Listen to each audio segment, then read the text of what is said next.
Hello there, I'm Corel Painter Master Aaron Rutten, and in this video I'm going to show you how you can paint like artist Mark Rothko.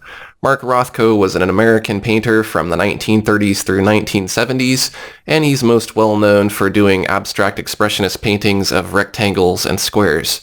Recently in the news, one of his paintings sold for $46.5 million, and people kind of have mixed feelings about that, you know? Obviously, somebody liked that painting, and they paid a lot of money to get it, but a lot of other people look at those squares and rectangles and go, well, you know, I could paint something like that. Anybody could paint something like that. And as easy as it is to make fun of something like that, it's important to remember that not everybody appreciates detailed art. Not everybody's going for realism, and Mark Rothko, in fact, didn't want to adhere to any particular kind of art movement. So that was his way of expressing himself in a way that not everyone else was doing.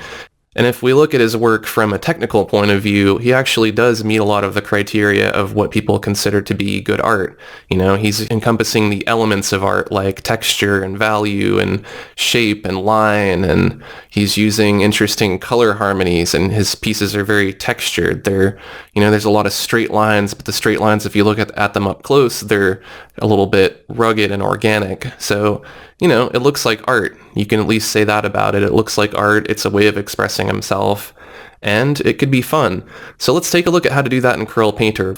We're just going to express ourselves and choose whatever colors and shapes and proportions that we want to make a painting that's going to be fun and quick and easy.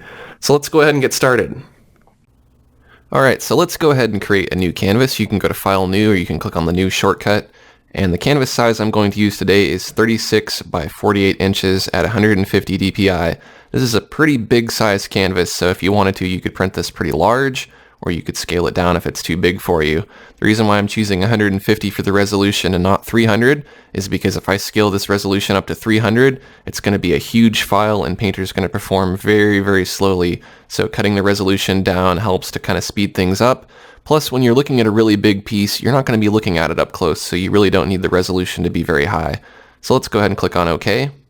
And now we have our canvas that we can paint on. So let's go ahead and just pick a base color. Let's say we want something maybe like this, a gray color. I'm going to go ahead and go to Fill. That's found under the Edit menu as well. That's going to be my base color. And I'm just going to paint a few rectangles here. So the first rectangle I make, I'm going to create using the rectangular selection tool. And I'm going to make it right about like this. So we're going to leave a little strip down on the bottom for one color. And then the two remaining rectangles here, we're going to divide roughly in half. So that's what this square here is representing. I'm going to create a new layer. And let's say that our next color is going to be kind of an orangey red color like this. I'm going to go to Fill, and I'm going to fill that square with that color. I think I want that to be a little bit darker. Let's try that again and see. I think that works. I'm going to deselect the selection with Control D. You could also choose Select None. Let's create a new layer. This will be for our strip on the bottom. I'm going to shift the hue a little bit more towards red.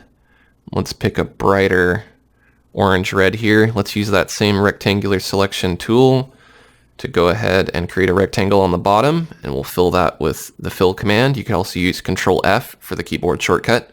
Control D to deselect that selection.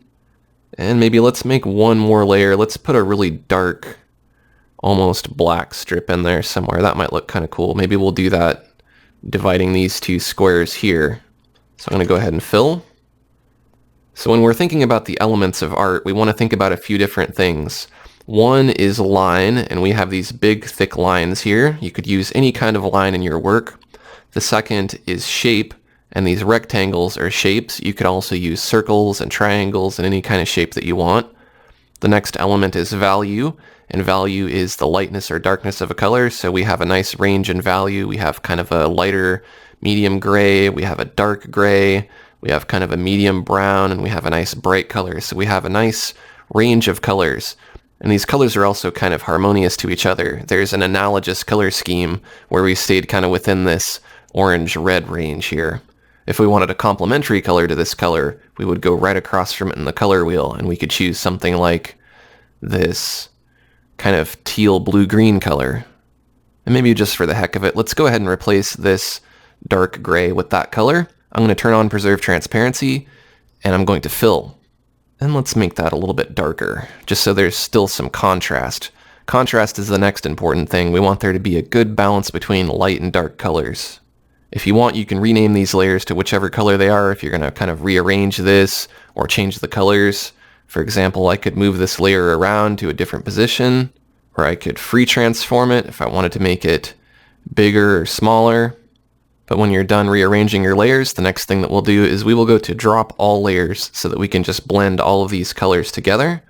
Then I'm going to zoom in here so I can see this edge, and I'm going to choose a blender. Let's try the Coarse Oily Blender 2. I'm going to choose a different paper texture. Let's go with the gessoed canvas. Since this is a pretty large canvas, I'm going to go ahead and turn my paper scale up. I'm going to keep my paper contrast right around 150. And let's do a little test blend here and let's see what we get. Now you should be getting something like this where you get a little bit of texture when you blend.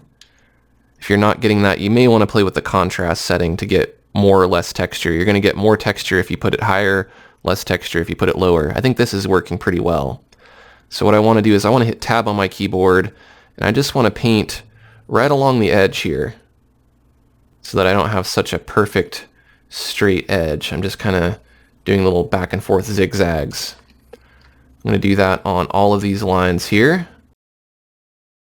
And that's going to help make this look like it was painted with a paintbrush on the canvas. Let's go ahead and zoom back out and let's see how we're looking. Let's go ahead and add a new layer. Let's turn off Preserve Transparency so that we can paint on that layer. And let's go ahead and use the chalk brush and we'll select white. And let's just paint right along some of the edges here, just to give the impression that when we were painting this, we didn't paint all the way to the edge. You don't have to do this everywhere, but maybe just in a couple little spots here. That'll help this look a little more organic, like it's a traditional painting. You could also do that in a couple spots where you've separated two colors. You could imagine maybe you started with a white canvas, and when you were painting the blue against the brown here, you didn't paint all the way to the edge, and so there's a little bit of the white canvas showing through. Let's go back to that Coarse Oily Blender. Let's just blend with that right along that edge. And we'll blend along the edge of the canvas here, like so. Zoom back out and see how we're looking. So we'll continue using that Coarse Oily Blender, but let's change our paper texture and scale a little bit. So I'm going to reduce the scale of the texture, and I'm going to reduce the contrast of the texture to right around 116 and 103. Any number around there is fine. And now if we paint, it's going to smudge quite a bit more, so we're going to get less texture. So what I want to do is I kind of want to just smudge this paint into the shape that I want. And then once we're done with that, we'll go ahead and drop all layers again. And we can kind of smudge and blend some of these layers together a little bit more. Now the white is mixing with the layers underneath. We have a very simple composition as far as the shapes in it, but right now we're going to be adding this fine detail to make it look more organic. And that's what you can appreciate in work like this. If we zoom back out, we can see how we're looking. Let's add another layer and let's add a little bit of texture and color variation. So what we'll do is we'll select the chalk brush. The chalk works really well to give you nice paper textures. And let's choose our paper texture under organismal paper textures called Polypay Wool. And I'm going to select maybe kind of a darker gray like so. You want to make sure your paper is inverted, and you can set your paper scale and contrast to some different settings to get different results. Let's try this with a big brush and see. We're adding a little bit of texture here. Let's change that composite method to overlay. Let's select a lighter gray. Let's add in some of that. But you can see, since this is set to overlay, it's kind of lightening and darkening some areas. If we change the scale of our paper, we can get some larger fractal shapes. I'm going to keep going back and forth between light and dark. I'm also going to rotate my paper texture. That's going to help vary this texture a little bit. Back to the lighter gray again. Next, let's go ahead and save a copy of our artwork by going to Save As. I'm going to call this Rothko 1. And we're saving because we're going to add a mask to this layer by clicking on the New Layer Mask. And occasionally that can crash Painter when you're messing around with masks, so it's always good to save before you do any masking. We're going to select black, and we're going to paint, and that's going to conceal a little bit of that texture. If we uninvert our paper texture, we'll get more of a result here when we mask. So it's just kind of eating away at that texture, making it look less repetitive. Let's turn down the opacity of that layer. Now you can see we have this nice subtle texture. Let's go ahead and drop all of our layers. That will apply that mask and just merge everything together. And now we can use that coarse oily blender again to go ahead and blend some of this. You could blend in one kind of common direction if you wanted to, and that might kind of help this look like brush strokes. So I'm painting more or less kind of horizontally. It's making this look more streaky. Well, this is that kind of variable texture you'd get if you did really loose, spontaneous, organic painting like this. Paint over the edge a little bit too. That'll kind of help bust it up a little bit. Let's zoom out and see how we're looking. Starting to come together now. Next, we'll want to add a little bit of canvas texture over the top of this. So let's create a new layer. Let's call this texture. And let's select this neutral gray, which is 128 for the value and 0 for the hue and saturation. Let's fill the canvas with that gray. And then let's set the composite method to overlay. That's going to make that particular color of gray invisible, but any other colors we add will still show up. And let's change our paper texture back to this gessoed canvas. And let's go to Effects, Surface Control, Apply Surface Texture. And if we take a look at our texture, we can see that it is a little too big. So I'm going to cancel out of this, and I'm going to scale that down about like so. And I'm going to apply that same surface texture effect again. When you're zoomed out like this, it's still going to look kind of big. So let's go ahead and just click OK and zoom in. And you can see when we zoom in now, we're actually getting that real size of the texture. What's happening here is it's starting to look like a bigger texture because we're getting this moire effect, which is kind of an optical illusion. So if you zoom into 100%, that's the real texture that you're going to get. And you can see that looks a lot like a canvas now. I'm going to zoom back out because we don't want this texture to be completely uniform. If this were on a traditional media canvas, the thicker paint would cover up the canvas more. So we need to create a mask on this layer. And we need to switch our paper texture back to that polypay wool. And let's select black and the chalk brush. And let's paint just all over that canvas in some different places.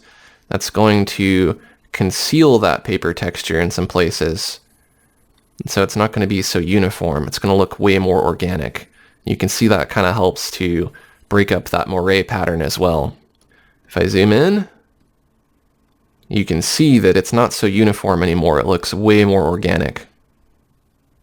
Now, if you like, you can continue adding paint and blending and adding texture, but you'll want to make sure that you do that on layers that are underneath this texture layer. That way your nice canvas texture will stay on top of everything. And if you like, you can go ahead and right-click on this mask and choose Apply Layer Mask to go ahead and apply it. And then you can save a copy of your artwork by choosing Save As. I'm saving as the PSD format because I like to work between Painter and Photoshop. I'm going to click back on the canvas layer and I'll show you some other blenders that you can try. The Coarse Smear Blender Jitter works really well. It can kind of break up the edges and blend the color together a little bit. So I'll just do that in a few places here and there just to kind of help this look more organic. Let's add a new layer. Let's set that to multiply. Let's select kind of a dirty brownish color like this. Let's select the sponge. We'll make a big sponge. And let's paint in a few places on the canvas here to add a little bit of grime to it. We'll reduce the opacity of that layer. That just gives it a little bit of dirt and texture and helps it look more organic. Alright, I think this is starting to come together. I'm going to add one more layer of texture because sometimes one layer of texture just isn't enough. I'm going to call this texture 2. Let's select that same neutral gray color. Let's fill that layer with that gray color. Let's set the composite method to overlay. And let's select a new paper texture. Let's choose simulated wood grain. I'm going to set my scale and contrast at about the midway point. And we'll choose effects, surface control, apply surface texture. I think I want that texture to be a bit bigger, so I'm going to increase the scale quite a bit. And let's apply that again. That looks better to me. I'm going to click on OK. I'm going to add a mask to that layer. I'm going to select black. I'm going to select the polypay wool paper texture. I'm going to make sure it's not inverted, and I'm going to select the chalk brush. And I'm just going to mask away some of that texture, just like I did with the first one. Let's go ahead and zoom in and see how we're looking. Now you can really see what that did. We have some really nice lumpy areas, but they're not going across the whole piece. I'm going to turn down the opacity of that layer just to blend it in a bit more because I don't want it to be so strong. I think that looks pretty good. Let's go ahead and right click on that texture mask and let's choose Apply Layer Mask. Let's choose Save As to save a copy of our work. Let's go ahead and drop all of our layers since we're getting near the end here. And if you want to play around with some different color schemes, you can go to Effects, Tonal Control, Adjust Colors, and you can shift the hue. And that looks kind of cool. So with that, I think we have a finished painting in the style of Mark Rothko. And now if we want to print this or put it on the web, we're going to need to save a couple different copies here. So let's go ahead and go to Save As. And let's call this Rothko Print. I'm going to change the format to tiff because tiff works really well for printing. I'm going to go ahead and save this. And if we go to Canvas, Resize, let's take a look at this for a second. Now we can print this at a maximum size of 36 by 48. But if you wanted to print this smaller, you could of course scale it down. So for instance, we could choose 12 for the height and 9 for the width. You could also put the resolution back up to 300 if you're scaling it down. And so you can see we scaled it down to 9 by 12 and the resolution still looks really good. You may want to save a copy by doing Save As and then designate this print 9 by 12. That way you still have your original at the full size. You can save that. If we want to put this on the web, we're going to need to make it quite a bit smaller because we don't want to put a huge image on the web. So what we're going to want to do is resize this a bit smaller by going to Resize. And we want to change the resolution to 72 first because that's the resolution for the web. And we can really make this any size we want. Let's look at pixels and let's pick a pixel dimension. Let's say we want it to be 1200 by 1600. We'll click on OK. That'll shrink it down to a web size. We can go to Save As again and we can save this as 1200 by 1600 pixels web. That way we know it's for the web. And let's change the format to PNG. That's the best quality web format. You could also choose JPEG, but that might make your colors a little bit duller and make your image lose some quality. So I always choose PNG for the web. Click on Save. And now if we look in our project folder, you can see we have several versions of this file. We have our original, and then we have a version for printing at full size. We have a version for printing at 9 by 12, smaller, and we have a version for posting to the web. I hope you enjoyed this lesson. If you did, take a quick second to like this video and share it with your friends. And if you want to see more tutorials like this, go on over to patreon.com and make a donation today to help me continue making videos like this possible. Thanks for watching, and I'll see you next time.